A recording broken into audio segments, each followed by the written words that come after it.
Bonjour et bienvenue ici en Louisiane, au sud des États-Unis, où l'on parle le français depuis plus de 3 siècles. L'histoire de la langue française dans cet État, la Louisiane, baptisée ainsi en l'honneur de Louis XIV en 1682, est donc riche et longue. De 1803, date à laquelle Napoléon cède cet immense territoire aux États-Unis, jusqu'au XXe siècle où le français est interdit dans les écoles, les francophones louisianais se sont toujours battus pour maintenir cette langue et cet héritage francophone. Ceux qui parlent le français ici sont les Cajuns, descendants des Acadiens du Canada, les Français venus s'établir pendant l'époque coloniale, les Créoles de couleur, descendants des esclaves, les Amérindiens et les nouveaux francophones. Vous voyez, la francophonie ici est multiple et c'est cette diversité que j'aimerais vous faire découvrir. Ce que je veux vous présenter aussi, c'est cette nouvelle génération de jeunes Louisianais francophones qui s'engagent pour prendre la relève et maintenir cette langue française sur tout le territoire. L'un d'entre eux s'appelle Will McGrew, il a fondé il y a 5 ans Télé Louisiane, un média tout en français. Il m'attend dans son quartier d'enfance pour me présenter sa ville, la Nouvelle-Orléans. Alors vous êtes prêts? C'est parti pour un voyage dans le sud du sud des États-Unis. C'est parti pour un voyage en francophonie, en Louisiane.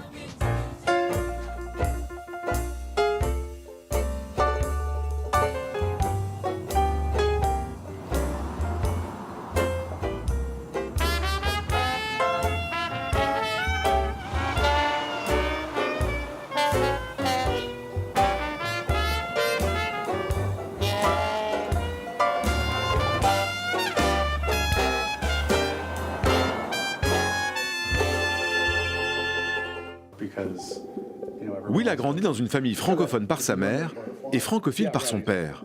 Il a toujours été attaché à l'identité francophone de la Louisiane et pour la faire connaître, il décide en 2018 de créer avec d'autres jeunes un média tout en français, Télé Louisiane. En Louisiane, nous autres, on est tous du monde des marais.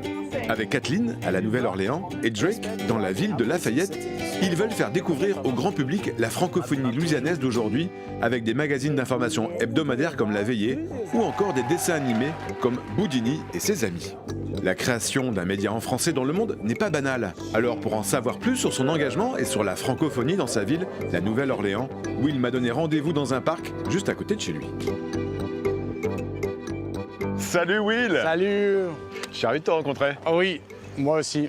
Bienvenue en Louisiane. Merci, alors là on est dans ton quartier d'enfance. On est ici dans le parc du Banc, dans le quartier de Duban, et c'est là où je reste et où j'étais élevé en fait. Quand tu étais petit, tu jouais dans le parc quoi? Oui, presque. Oui. Il y a 2 choses qui m'ont surprise Oui. en venant te rejoindre. C'est d'abord ces arbres, ces magnifiques arbres. Ce sont des chênes, c'est ça? Oui, ce sont des chênes. Et bon, je crois que ça, c'est vraiment un symbole de nos racines en tant que Louisianais. Bon, les chênes, ils ont des centaines d'années. Et nous aussi, on est un peu jeunes, mais on a des racines. Et donc, oui, ils sont très beaux et tu vas les voir partout dans la ville, mais aussi dans d'autres villes de Louisiane. La nature est un peu partout, même en ville. Et tout à fait. On est entouré d'eau, entouré d'arbres. Et oui, je crois que ça fait partie de la beauté de chez nous autres. Puis la deuxième chose qui m'a impressionné, ce sont ces maisons avec les rocking chairs. On est vraiment en Louisiane ici. Oui, effectivement, c'est ça en fait. C'est une singularité louisianaise. Dès que tu vois une image des maisons, tu sais que tu es en Louisiane et notamment à la Nouvelle-Orléans. Et donc, les maisons ici, Uptown, ce sont différentes des maisons qu'on a dans le Vieux-Carré. Oui, le Vieux-Carré, c'est le quartier français. Oui, c'est là où la ville a commencé et on peut y aller à cette heure en tramway. À ça, c'est du français louisianais, non? Ah oui, c'est du français louisianais. Et ça veut dire maintenant en français de France. Ouais. Mais ça se comprend petit à petit. On y va maintenant alors? Oui, à cette heure. ouais. On y va en tramway alors? Oui, exactement. Le En tramway nommé? Desire. Desire, désir.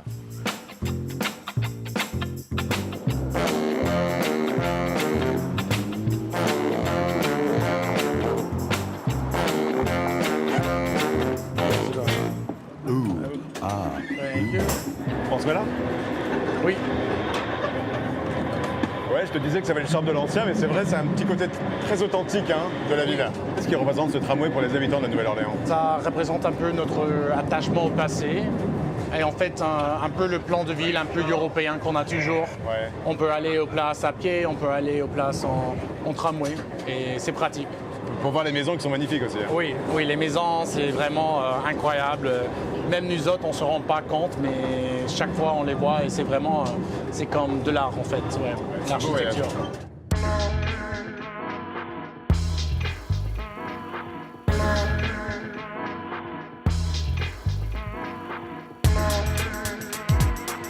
Donc le tramway roule sur ce qu'on appelle la terre neutre. Et oui, en fait, ça démarquait autrefois la vieille ville créole francophone de la nouvelle ville anglo-américaine plus moderne. Donc on va en francophonie. Effectivement, Et dans on le passe côté francophone. la terre neutre. Là, on passe la terre neutre. Et on y va. On y va.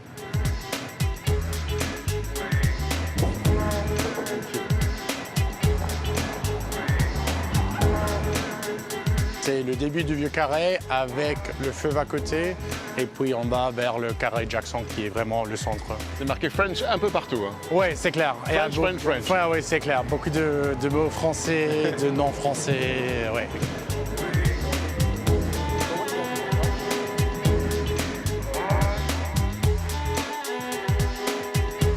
Donc à Sœur, on est dans le carré Jackson qui est au centre du vieux carré. On a toujours été un carrefour en fait d'influence culturelle et donc c'est vrai que tu vas voir la francophonie et la France tout partout avec les drapeaux, avec les noms, même avec le langage, avec la langue. Mais tu vas voir aussi des touches espagnoles, des Caraïbes, africaines et à Sœur surtout américaines. Et donc on se sent très français et francophone, mais aussi très américain à la fois. Un peu comme toi, quoi. Un peu comme moi, oui, en fait, ça c'est l'idée. Donc oui, j'espère. Donc à ça, on va parler un petit peu d'histoire jusqu'à côté. C'était le siège de l'administration coloniale française, puis espagnole, puis française. Et ça, c'est les deux bâtiments à côté de l'église. Et puis finalement, parce qu'on a la cathédrale de la Nouvelle-Orléans, et donc c'est un grand symbole de notre héritage français, mais aussi du fait que nous autres, on est toujours en Louisiane majoritairement catholique, contrairement aux autres États du Sud qui sont majoritairement évangéliques ou protestants. Et donc nous avons gardé ça des Français. Des Français.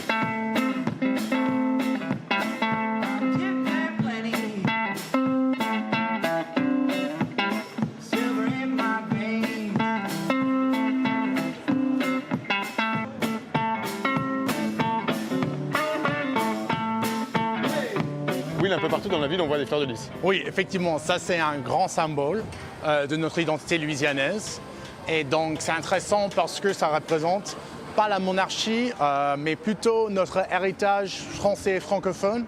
Et donc on a ça tout partout, mais aussi notamment dans nos drapeaux. Et donc, comme tous les Américains, on adore mettre notre drapeau américain sur tous les balcons, sur toutes les maisons. Mais notre particularité, c'est qu'on a notre drapeau louisianais avec le pélican. Union, justice, confiance. Exactement. Et ça, c'est très important pour nous parce que ça, c'est notre drapeau pour tout l'État. Et tu l'as même sur ton t-shirt. Exactement. Et parce que pour moi, la Louisiane, c'est dans le cœur. Et là, qu'est-ce que c'est autour des poteaux? Donc ça, c'est particulier à cette saison, mais ça représente le Mardi Gras, le carnaval. Dès que tu vois ces couleurs, tu sais que la fête, c'est soit bientôt, soit ça a déjà commencé. Mais on fait autre chose que la fête et donc aussi on parle et on lit et on fait des choses en français. Et donc jusqu'à côté, il y a une belle librairie en fait où on peut découvrir de la littérature francophone du Le Monde et notamment de la Louisiane. On peut jeter un œil? Oui, on y va. Voilà, on est fiers de parler français. On est fiers de parler français en Louisiane. Bonjour. Ça va? Oui, ça va et toi? Oui, ça fait quelques temps. Hein? Oui, ça fait un moment. Bonjour, enchanté. Entrer dans la librairie Arcadia, c'est pénétrer dans un monde labyrinthique de livres empilés du sol au plafond. Ce monde où le livre est roi, c'est celui de Russell, qui se définit comme bibliomane. Ce francophile passionné de littérature francophone dispose dans ce chaos très organisé de livres la plus riche collection d'ouvrages consacrés à la Louisiane dans toutes les langues et pour la plupart en français. Parmi ces milliers de livres, je lui ai demandé de choisir l'un de ses coups de cœur. Oui, c'est un livre spécial qui est récemment édité à Lafayette et j'étais content de voir ça parce qu'on n'édite pas beaucoup de livres en français en Amérique et c'est les femmes contemporaines qui écrivent de la poésie et c'est devenu assez populaire. Ça va bien parce que même à la fin, les poèmes sont traduits pour les gens qui ne lisent pas bien français.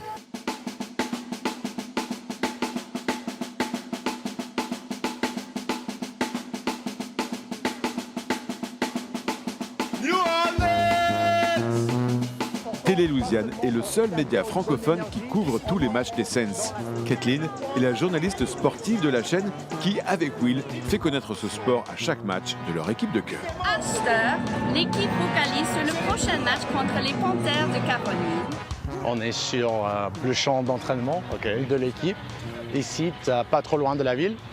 Et je te présente ma collègue Caitlin Augeron. Ah, salut. Ça va? C'est toi la journaliste Oui, c'est moi. De sport. de sport de Télé Louisiane. Oui, en fait, c'est une longue histoire, mais on est arrivé ici. Et Kathleen, on retrouve évidemment sur le casque la fameuse fleur de lys Oui. de la Nouvelle-Orléans. On est ici sur le terrain des Saints de la Nouvelle-Orléans et le fleur de lys est bien le symbole de cette équipe de football américain. Pourquoi toi tu aimes faire découvrir en français ce sport si emblématique des États-Unis? Donc pour moi, le français, c'est vraiment une partie de mon histoire, de mon sang. Et d'être capable d'avoir l'opportunité, la chance de présenter mon équipe, les Saints, en français et au français. Waouh! C'est une opportunité que j'ai jamais imaginée pour moi-même. Bon, ben moi je trouve ça super. Will, je ferais bien un petit touchdown. C'est parti? Allez, go! Yeah! Vive les Saints de la Nouvelle-Orléans!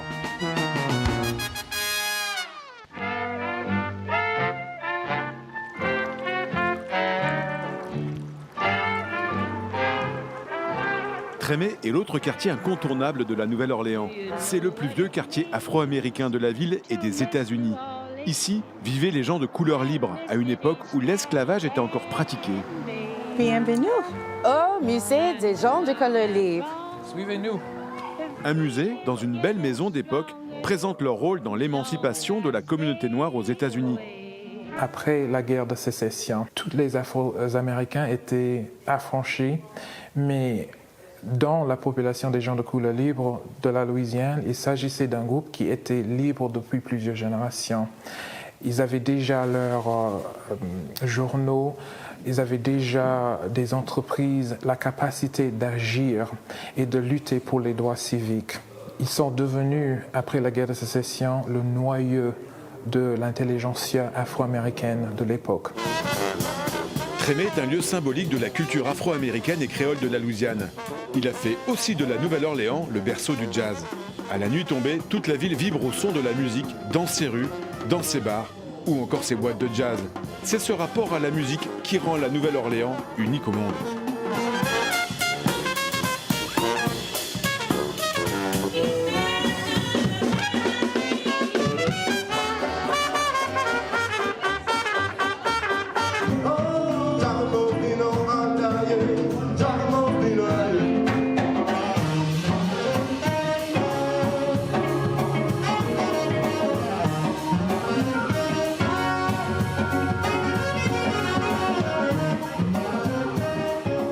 On est au musée du jazz de la Nouvelle-Orléans. Et bon, on est ici parce que la musique, c'était important pour nous autres. Et puis, on va rencontrer un ami, un musicien super, Bruce Sampaio Barnes. Ok, super. Eh, jolie fille, qu'en fais-tu pas bien ici? Si tu parles les mots à cette heure, moi connais bien d'attendre.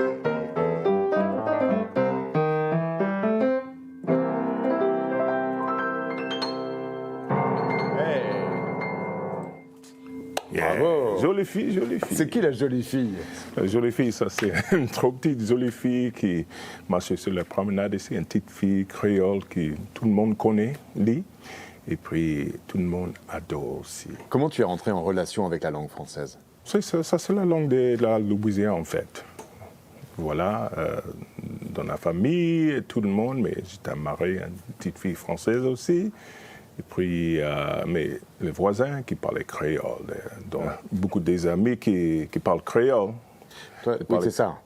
En fait, c'est du français créole que tu parles. Oui, il y en a des créoles ici.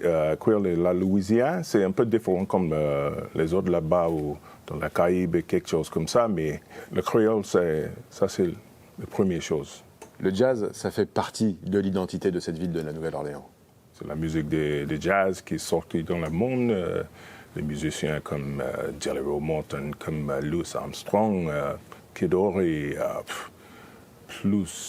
plus que beaucoup en fait, qui sortaient de la ville dans le monde pour le jazz ici, parce qu'il y en a plein de choses différentes. Et le monde, les premières choses de jazz, des racines en fait, comme le blues, comme le spirituel, comme la musique des brass bands, comme la musique des Indiens noirs. Et moi, avec mon groupe des Northside Skull and Bone Gang, on a sorti dans la ville et chanté les chansons comme ça. Trop tard, c'est trop tard, maman pas aidé toi, trop tard, papa pas aidé toi, trop tard, maudito sortez la porte, trop tard, fusée dans ta main, trop tard, tu vas monter les autres, trop tard, toi tu es gros bête, trop tard, mais c'est trop tard, ce que le vin est là, trop tard, c'est trop tard.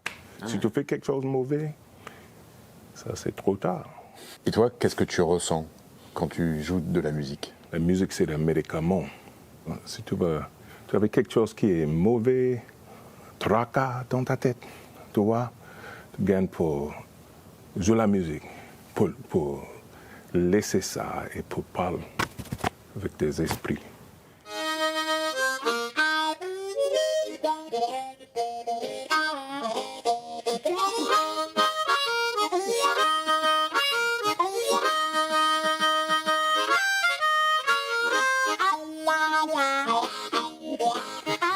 Will, la Nouvelle-Orléans sans le Mississippi, c'est pas vraiment la Nouvelle-Orléans. Effectivement, le fleuve fait une grande partie de ce qu'on est en tant que ville et en tant que Louisiane. Et comme tu peux voir ici, il y a une courbe. Et c'est pour ça que la ville s'appelle la ville du croissant. Et puis le fleuve, c'est très important pour le commerce évidemment. Et c'est la raison pour laquelle d'abord les Amérindiens et puis après les Français, ils ont choisi cette place à cause de sa position stratégique pour fonder la Nouvelle-Orléans et puis après toute la Louisiane. Oui, il n'y a pas de Louisiane sans le fleuve Mississippi. Pourquoi c'est important pour un jeune francophone comme toi de t'engager pour la francophonie en Louisiane? Pour moi, c'est important parce que le français, ça fait partie du patrimoine culturel de la Louisiane et du peuple louisianais. Et donc, oui, on est américain, on est fiers d'être américain, on est au sein des États-Unis, mais quand même, on est très louisianais et donc néo-orléanais. Et pour moi et pour beaucoup de nous autres, il y a beaucoup de symboles, beaucoup d'aspects de cette identité, de cette culture louisianaise qu'on partage. Il y a des gens qui préservent et défendent tous ces symboles, tous ces aspects-là de l'identité louisianaise. Et donc pour moi, c'était important de me lancer notamment sur cet aspect central qui est la langue. C'est pour ça que vous avez créé Télé Louisiane, un média en français. Dans cette région, dans cet État francophone, il n'y avait pas de médias. Et on essaie de participer dans cette mission-là, de créer une vie en français avec nos productions, avec nos équipes, mais aussi de couvrir et promouvoir la vie existante en français au festival, avec les musiciens, avec les entrepreneurs. On a vu que les gens qui ont arrêté de parler français, notamment les vieux qui parlaient français comme langue maternelle, après qu'ils ont vu les émissions de télévision, ça leur a redonné une fierté pour la langue et pour l'identité louisianaise. Et on est au début d'un nouveau mouvement pour préserver la langue en Louisiane. Et si tu avais un mot pour définir l'état de la Louisiane, ce serait lequel? Pour la Louisiane, je crois que ça serait enraciné, parce que, il y a toujours le symbole de nos chaînes, mais aussi c'est une question de notre culture. Tout le monde en Louisiane, des Créoles, des Cajuns, des Amérindiens, des Louisianais d'autres origines, on se sent très enraciné dans cette terre. On comprend qu'il faut faire la connexion avec ceux qui nous ont précédés, ceux qu'il y a à cette heure, et puis ceux qui viendront après. Merci beaucoup, Will, de m'avoir fait découvrir ta ville de la Nouvelle-Orléans. Avec grand plaisir.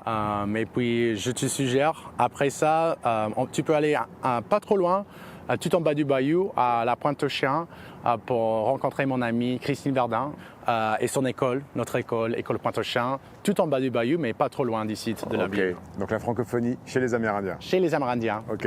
Eh bien, écoute, je suis ton conseil, j'y vais. Ok, un grand merci. Will, à bientôt. À très bientôt. Ciao, ciao. Ciao.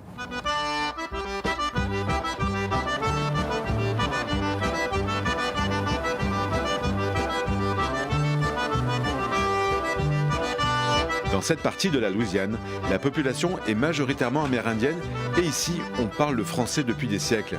Mais avec l'obligation d'étudier en anglais à l'école au XXe siècle, l'apprentissage du français a sauté une génération et la langue française parlée par les grands-parents risque de disparaître. Il y a un an, Christine Verdun de la tribu indienne Pointe-aux-Chiens fait alors un pari. Créer avec d'autres parents et l'aide du gouvernement louisianais une école d'immersion en français. Aujourd'hui, l'école Pointe-aux-Chiens accueille 9 élèves et à part 1h30 d'anglais avec un professeur bilingue, tous les cours sont en français. Gaëtan, un professeur français, vient apporter son soutien avec l'aide du Conseil pour le développement du français en Louisiane qui lui permet de vivre et de travailler à l'école pendant 2 ans.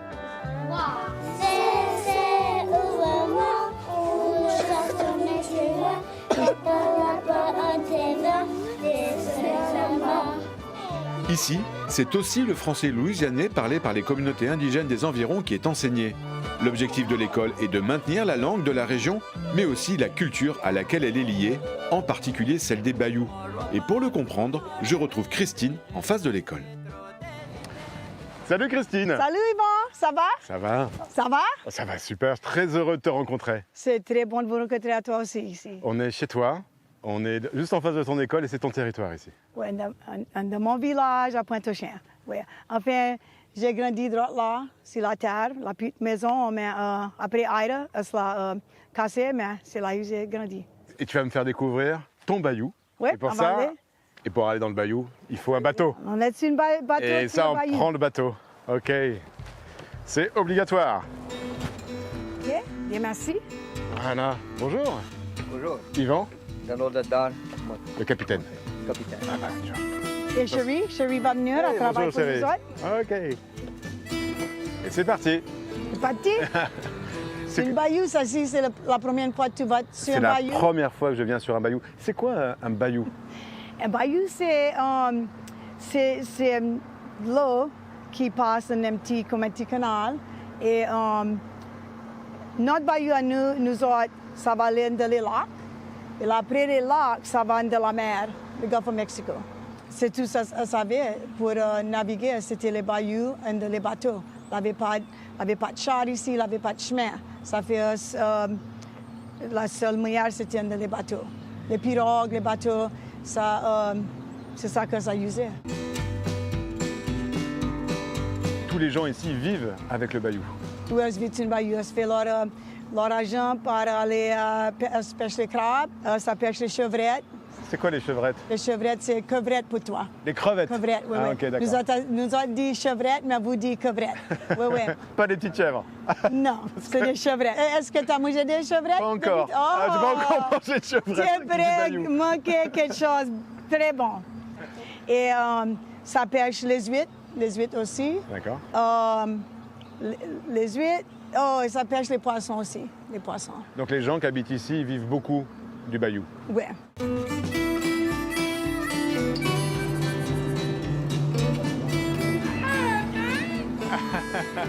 J'ai l'impression, Christine, que tout le monde se connaît ici. Oui, on se connaît. Nous toute la famille. C'est toute la famille. Oui, oui, oui. Et ça va bien, nous, ça va bien. Donc ça, Christine, ce sont des maisons qui ont été détruites pendant l'ouragan Katrina. Oui, oui. L'ouragan l'a tout cassé. Ça a perdu la maison aussi. Et toi, tu disais que tu avais perdu ta maison. Oui, mais nous autres, on restait plus. Notre maison, c'est la maison qu'on a grandi dedans, mais personne ne restait dans la maison. Mais l'ouragan l'a tout cassé.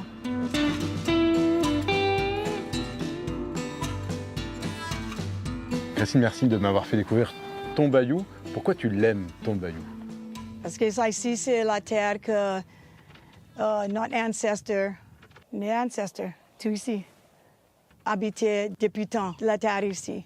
C'est tout qu'on est et c'est de la bonne terre. C'est aussi pour vous, les Indiens, une terre sacrée ici. Oh, oui, c'est très sacré. Oui. On a des bouts d'Indiens ici, des cimetières. Ça fait c'est très important qu'on garde notre terre et on reste ici. Le français, c'est ta langue maternelle, mais c'était pas facile pour les Indiens d'être acceptés dans les écoles ici. C'était pas facile du tout. Il y avait deux affaires qui étaient contre nous autres et qu'on était prêts à grandir. Un, c'était le monde aimé par les Indiens. Ils nous appelaient des noms Ils ne voulaient pas leurs enfants et notre ami. Ils ne nous aimaient pas. Et l'autre, c'est notre langue. On parlait français. Ça fait qu'on a été à l'école, on parlait juste français. Les maîtresses ne voulaient pas qu'on parle français. Ça fait le monde, elles punissaient le monde. Elles se tapaient dessus la main, les halaient les oreilles, les tapaient dessus sur leur fond. Parce qu'elles ne voulaient pas nous comprendre. Ça fait qu'elles ne voulaient pas qu'on parle français. Pourquoi c'est important pour toi de créer cette école ici à Pointe-aux-Chiens? À penser s'il y avait une école française, eh bien, c'était un moyen pour amener la langue back. On a pensé si les grands-mères et les grands-pères parlent français, les petits parlent français, eh bien, c'était une bonne manière que peut-être les parents auraient commencé à parler français. Là. Continuer ça, et là, c'est une bonne manière pour amener la langue pour tout le monde ici parler français. Si tu avais un mot, Christine, pour définir ta terre, ce serait lequel? Je pense que ça serait excellent. C'est une excellente place pour habiter, pour rester. Tout qu'on a besoin, c'est ici. Le manger, on mange tous les crabes, on mange les chevrettes, on mange les huîtres, c'est très bon. Et si tu fais un jardin, tu as toutes les affaires qui viennent dans le jardin. C'est comme ça que notre monde a habité avant. Ça fait ce qu'on aime que c'est bon ici, et nous autres, pour sûr qu'on aime, parce qu'on ne va pas grouiller. Ça veut dire quoi, grouiller? Grouiller, ça veut dire move. On va pas bouger. On va pas bouger. Donc tu vas pas bouger d'ici. Tu vas pas bouger d'ici. Merci de m'avoir fait découvrir ta terre et on va pas grouiller. On va pas grouiller. Ça, c'est sûr. Le monde ici veut pas grouiller, je vais rester ici. Mais nous, on se retrouve très prochainement sur TV50 pour la suite de notre voyage en francophonie à travers la Louisiane. Une francophonie dans toute sa diversité, une francophonie créole, une francophonie cajun et surtout une francophonie portée par une jeune génération de francophones sur tout le territoire. On va se revoir, comme on dit, ici en Louisiane quand on se quitte. Alors d'ici là, portez-vous bien où que vous soyez sur la planète francophone. On va se revoir. On va se revoir. Ça c'est clair sur TV5 Monde.